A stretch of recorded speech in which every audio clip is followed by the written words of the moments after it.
जंतर मंतर पर प्रदर्शन के दौरान गाली गलौज को लेकर प्रधानमंत्री मोदी ने इंस्टाग्राम पर वीडियो संदेश पोस्ट किया और कहा, जंतर मंतर पर मुझे भद्दी भद्दी गालियां दी गई।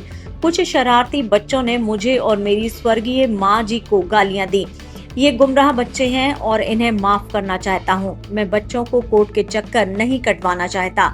बच्चों आओ, गलतियों से सीखें और आगे बढ़ें, क्योंकि गुमराह बच्चों को राह दिखाना सभी बड़ों का फर्ज है।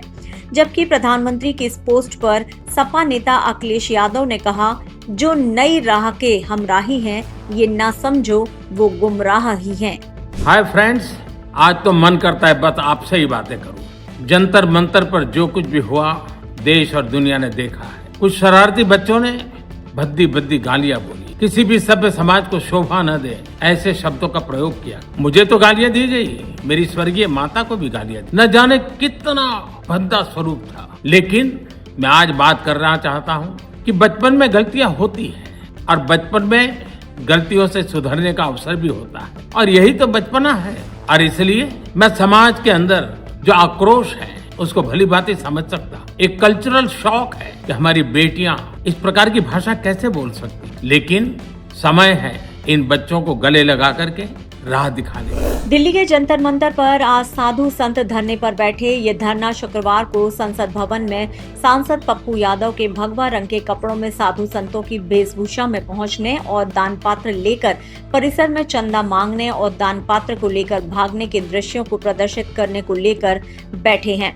साधु संतों का कहना है कि इस तरह से सांसद पप्पू यादव ने पूरे साधु संत को गलत और चोर ठहराया है, जो पूरी तरह से गलत है। आपको बता दें कि राम मंदिर चढ़ावा चोरी पर संसद में चर्चा की मांग को लेकर सांसद ने ये स्वांग रचा था।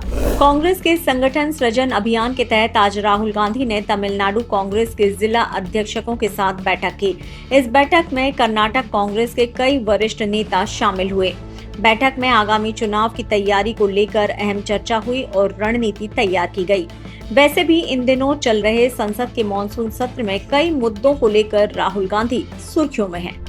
जम्मू कश्मीर के कुलगाम में आतंकवादी हमले के बाद सुरक्षा बलों का नया सर्च ऑपरेशन शुरू हुआ। सुरक्षा बलों ने इलाके की घेराबंदी कर जांच शुरू कर दी है। साथ ही जांच में पता चला है कि आतंकवादियों ने धर्म पूछकर गोली मारी थी। जिन्हें गोली मारी वो ईंट भट्टे पर काम करने वाले दो मजदूर दीपक और भूपेंद्र कुमार थे, जो छत्तीसगढ़ के रहने वाले थे। छत्तीसगढ़ के सीएम विष्णुदेव ने घटना पर दुख जताया और कहा कि छत्तीसगढ़ सरकार पीड़ित परिवार के साथ है। घरेलू एयरलाइंस के ईंधन की कीमतों में 5 रुपए की बढ़ोतरी की गई है। विमान ईंधन की कीमत 110 से बढ़कर अब 115 रुपए प्रति लीटर हो गई है। तो वहीं आपको बता दें कि 19 किलो वाला कमर्शियल सिलेंडर भी सस्ता हुआ है।